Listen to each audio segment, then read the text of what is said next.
Olá, queridos ouvintes do podcast Atlântico Negro. Esse é um episódio bônus do episódio 3 do dia 27 de novembro. Se você não ouviu, dá um confere lá. E nesse episódio bônus a gente está conversando sobre a Lei 10.639, que institui o ensino de história e cultura africana e afro-brasileira nas escolas. Então a professora Luara falou um pouco, o professor Josemar também, e nós, os podcasters, né, falamos também das nossas experiências em sala de aula, em trabalhar com as questões raciais, com as questões da história e da cultura negra. Então, se você ainda não ouviu o terceiro episódio, corre lá, volta lá e depois vem para esse aqui, que essa conversa também foi bem legal.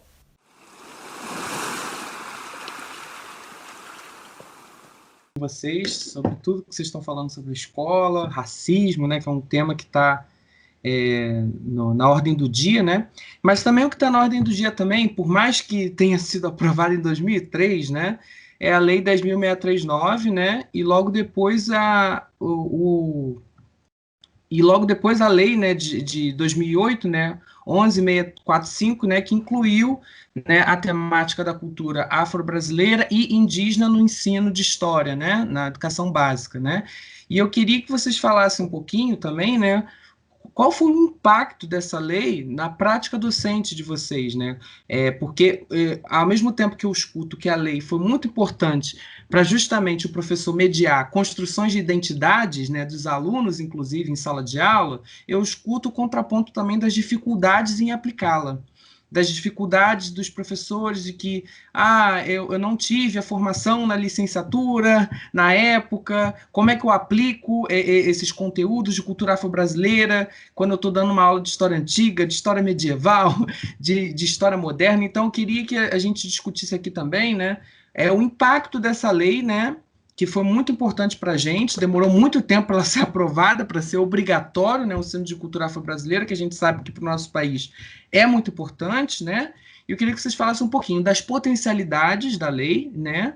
E também das dificuldades que vocês escutam na prática docente, na sala dos professores, né? Queria que a gente discutisse um pouco isso. Vou falar rapidinho minha experiência. Eu acho muito importante a gente discutir isso como professores, porque geralmente a Lei 10.639 sempre fica, e agora 11.000, e eu peço perdão, eu esqueci o resto, que também inclui a cultura indígena, né? Isso fica geralmente, as pessoas gostam de jogar isso a cargo do professor de história, né? Como se o professor de história tivesse que dar conta, somente o professor de história dá conta dessa lei e não pensar das potencialidades dessas leis dentro de outros campos de ensino, e aí sempre acaba ficando a responsabilidade para a gente de história. Tipo, deixa para a história, que a história conta ali a historinha da população africana, e aí ele resolve essa lei. Então, eu queria só falar bem rapidinho de duas experiências que eu acho que eu e o Vitor a gente teve. A primeira foi como integrantes do coletivo de cultura negra nas escolas, que a gente fazia oficinas nas escolas públicas para discutir dentro dessa lógica da Lei 10.639, e a gente fazia várias oficinas com história de samba, história do jongo, história do funk, do rap. Eu e o VT, a gente trabalhava na oficina de teatro do oprimido e fazíamos dinâmicas de situações de racismo no dia a dia, né, e como isso afetava os alunos. Então, a gente falava muito do cabelo, das piadinhas racistas dentro da sala de aula. Aí, infelizmente, não tem tempo de contar o resultado dessas oficinas, senão isso já ia dar uns meia hora. Mas o que eu queria trazer, que é muito diferente, por exemplo, eu senti quando eu ia para fazer oficina e quando eu realmente passei a ocupar o lugar de professora, né? Que aí a gente tem que dar conta do conteúdo dado pelo MEC, a gente tem que dar conta de dar o livro didático todo, principalmente dentro das escolas privadas, que os pais cobram isso, tem que trabalhar o livro. E aí eu vi o quanto realmente dentro da sala de aula para um professor, até de história, muitas vezes é difícil trabalhar essas leis, porque a gente tem que dar conta, às vezes, da Idade Média, temos que estudar a China, temos que estudar a Ásia, coisas que às vezes estão muito longe da realidade dos alunos.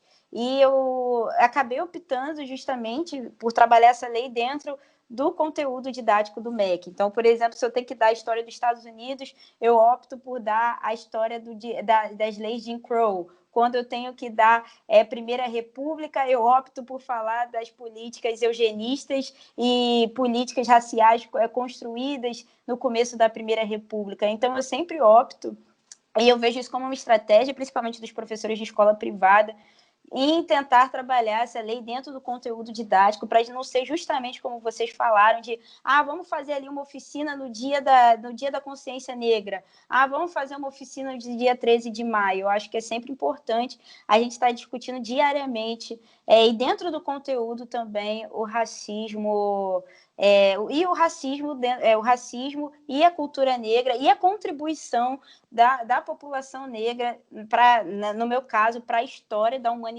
né? Para também tirar esse foco somente da Europa. Aí eu quero passar a bola para o VT, que foi meu companheiro de coletivo e que está quietinho aí esse episódio inteiro.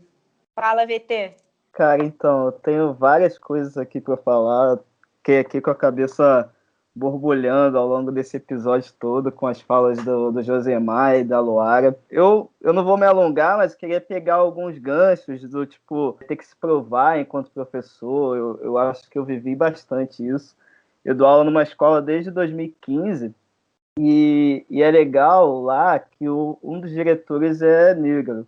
E aí eu lembro, como se fosse hoje, quando eu tive a conversa inicial com ele, daí falar, cara, você é novo, você é negro, e assim, vai preparado que os alunos vão te testar.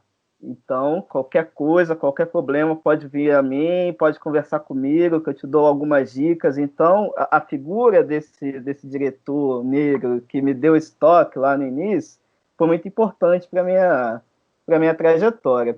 Mas em sala de aula, eu nunca tive problemas assim, em ter que, sei lá, me impor, coisa do tipo, né?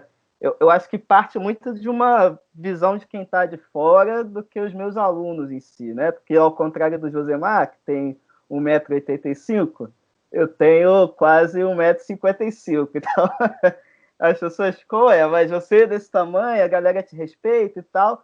Eu acho que isso parte muito mais da galera que está do lado de fora da escola do que dos próprios alunos. Claro, rola um certo estranhamento no início, pô, quem é esse cara? Mas, assim, além disso, eu nunca tive problemas. E aí, em relação a essa questão do coletivo, né, foi uma experiência muito legal, porque a gente ainda estava na faculdade, a gente ainda estava em formação, e o contato com a escola foi muito interessante. E trabalhar diretamente na raiz da coisa, do racismo, foi uma experiência, muitas vezes, até difícil de digerir o que os alunos falavam, né?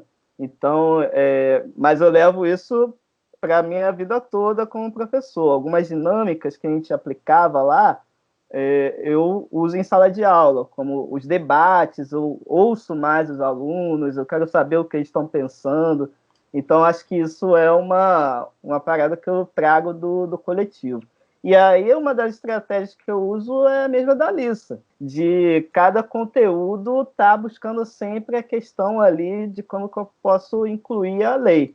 Então, de história da Grécia, por exemplo, eu falo do quanto que os gregos são influenciados pelo Egito, que é uma civilização africana. Então, lá na Antiguidade, dá para fazer essas conexões também, né? História do Brasil, eu sempre tento buscar essa questão de quem construiu o Brasil, de fato. E aí os alunos ficam, pô, mas foram os portugueses. Foram os portugueses que construíram o Brasil, porque ainda está muito sedimentado isso no nosso imaginário, né? Só que aí eu faço todo um exercício para mostrar que não, cara. São os povos africanos, são os povos indígenas que ajudam a construir o Brasil que a gente tem hoje. Então, é muito nessa pegada que eu trabalho em sala de aula. E aí, não transformar o debate sobre a questão negra, né, como uma política de evento, que aí em novembro a gente discute a parada, faz uma dancinha, porque sempre tem uma parada cultural que é muito legal, mas falta o debate às vezes, né? Então, pelo menos nas minhas turmas, e é bom que eu trabalho com os dois segmentos, né, fundamental e médio, eu vou trabalhando com eles ao longo do ano todo. Então, quando chega novembro, que a gente faz um debate mais expandido para a escola, a galera já está mais situada. Bom, sobre a Lei 10.639, né? A Lei 10.639 foi assinada em 2003, né? Eu estava no segundo ano do ensino médio da escola normal. Eu não senti a lei em 2003, em 2004, nem em 2005, nem em 2006, enfim. Eu não sei precisar, eu não sei definir quais foram meus caminhos e descaminhos nesse sentido, né? Eu fiz uma monografia de conclusão de curso em 2010. Antes eu tinha feito disciplina com a Marta, mas nesses momentos eu não.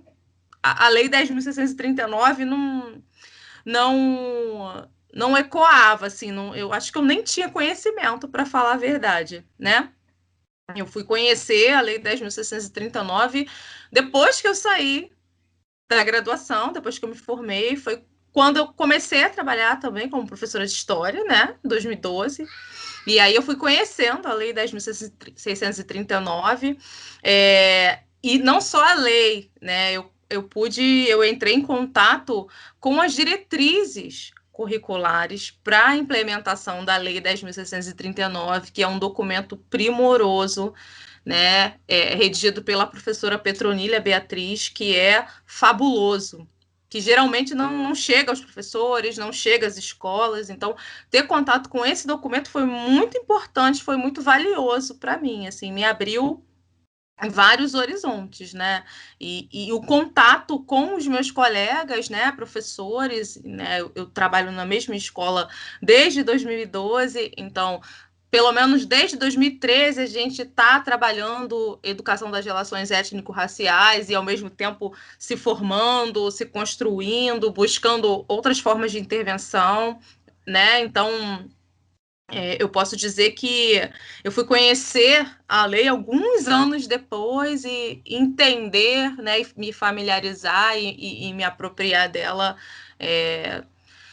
quase que uma década depois dela ter sido assinada, né? Então, essa é a minha memória em relação à lei e a partir mesmo do contato com o documento das diretrizes curriculares, que é um documento fundamental e faz exatamente, né, essa discussão que a gente está fazendo aqui, né, de propor, né, práticas para além de história, para além de artes e literatura, né, de pensar práticas para todos os segmentos de ensino, né, desde a educação infantil até o nível superior, né. Então, realmente conhecer esse documento foi um divisor de águas para mim, né? E foi ao mesmo tempo em que eu comecei a estudar, né, no mestrado de relações étnico-raciais. Então tá tudo realmente muito relacionado, né? Na física, eu levei um pouquinho mais de tempo do que a Luara, né? Porque a gente inicialmente estava bem distante, né? Não percebia e não era uma pauta. A gente não era nem cobrado e às vezes a informação da própria lei, como a gente deveria articular, a princípio era uma cobrança mais nas ciências sociais e humanas. E a gente, nas ditas exatas, né? Porque eu acho que a física, antes de ser uma ciência exata, ela é humana. Então, essa segregação, essa separação, articulação na organização escolar e do conhecimento, ela atrapalha um pouco. Mas, aos poucos, nas próprias reuniões mais gerais, a gente debatia alguns pontos. Aí, com os projetos, mesmo num único dia, ou 2, 3 dias na semana, eu me envolvia. Eu acho que isso tem, talvez, um mérito da minha iniciativa de estar próximo dos colegas, de estar próximo com os alunos, ajudando, aprendendo. É um projeto que vai falar de alguma coisa que não é da minha área. Será que não é? Será que não tem um ponto que eu posso trazer para o meu dia a dia? E aos poucos eu fui me envolvendo, me interessando e aprendendo muito com os alunos e com os professores. Então a gente convidava pessoas do movimento negro para a escola, para dar palestra para a gente, para nos ensinar, para a gente debater. convidava a comunidade, pessoas da comunidade que estavam participando e produzindo alguma coisa que era um conhecimento importante e rico para a comunidade escolar, a gente trazia as pessoas para dentro da escola e a gente debatia até o momento em que eu fazia um trabalho sobre imagem do cientista e eu percebi que ali eu poderia já argumentar com as crianças alguns pontos importantes. Então, por que a maioria das crianças desenhava um homem velho, com cabelo para o alto, de óculos, com jaleco branco, como uma imagem do cientista? E raras eram as mulheres, negros nunca vinham negros. Eu não tenho um desenho de uma pessoa negra vista como cientista. Aí, quando eu comecei a pegar os livros de ciências e de física e pedir os alunos para procurarem um cientista negro no livro, e aí fazer alguns debates no início do ano letivo, não em novembro, quando eu me apresento como um homem da física e que vou tentar ensinar física para eles. Eu acho que aí é um caminho possível, né? Aí você não se limitar a produzir, a trabalhar na escola com os seus alunos diante das necessidades, da realidade deles. Então, eu convido, tenho uma grande amiga, Raidalva Luz, que tem um projeto que chama Sou Negro Sim, Sou Negra Sim, que trabalha a autoestima a partir da valorização da estética, né, cultural negra. Então a gente vai para lá, ela convida mais pessoas, eu convido outras pessoas, a gente faz maquiagem, tira foto, a gente faz penteado no cabelo, e diante disso vai levando outras demandas para discutir. Então a gente eu acho que a escola hoje ela comete um crime, talvez ela sempre tenha cometido e eu não tinha visto, que é de acolher, de trabalhar a potência que existe nessa integração, e não a escola da exclusão, né? Eu tenho lido algumas coisas, escrevendo algumas coisas e tenho lidado com isso no dia a dia. Eu acho que é muito pesado, e acho que esperar novembro ou no dia do índio e vestir as crianças, que o meu filho, ai meu Deus, com 4, 5 anos chegando vestido de um índiozinho que eu não sei de onde que eu acho que a escola ainda comete isso, faz isso. Eu falei, não quero mais meu filho vestido, mas aí você entra numa briga com a escola que sozinho não faz nada, então você encaminha para outro lugar para ver se coletivamente a gente abre o olho da escola para um erro que ela está cometendo, às vezes por falta de informação, né? Porque também joga na cabeça dos professores, só que a gente não pode mais dar essa desculpa, não sabia. Acho que hoje não dá mais. Você vai procurar, porque você está ciente da informação, está aí, a lei já está aí há mais de 15 anos, então assim, não sabia. Todo mundo sabe, qualquer formaçãozinha que você vai fazer, mequetrefe, de péssima qualidade, vai falar sobre a questão da lei 10.639 e da lei 11.645. A gente, no Brasil, tem que lidar com isso no dia a dia, independente da nossa disciplina específica ali com aquele grupo de estudantes ou o nosso papel ali na escola.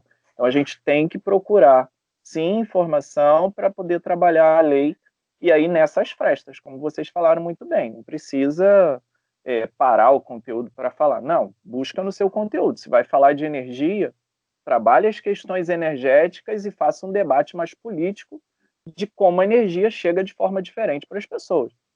Né? Eu acho que é isso. É você não ficar inventando a roda. O problema está posto. É só você olhar, abre o seu olho, estuda mais um pouco e vai lá, porque tem. Se você vai falar de óptica, você vai ver alguns problemas que são mais específicos e que a população negra ou mais pobre não consegue acesso ou não tem essa informação por causa disso. Então, acho que uma imagem do cientista é um exercício fantástico. Peçam aos seus alunos, principalmente as crianças, do ensino fundamental, para desenharem um cientista e aguardem o que vem por aí, porque é algo mágico a gente começar a colocar isso. E eu posso visitar as escolas porque eu tenho feito isso e ninguém adivinha qual é a minha formação, nem minha profissão. Então, essa imagem viva aqui que eu levo para a escola, também eu vou a qualquer época do ano, você pode dizer, esse cara aqui veio visitar vocês e quer conversar com vocês. Se eles adivinharem, eu pago um churrasco para eles. Acho difícil.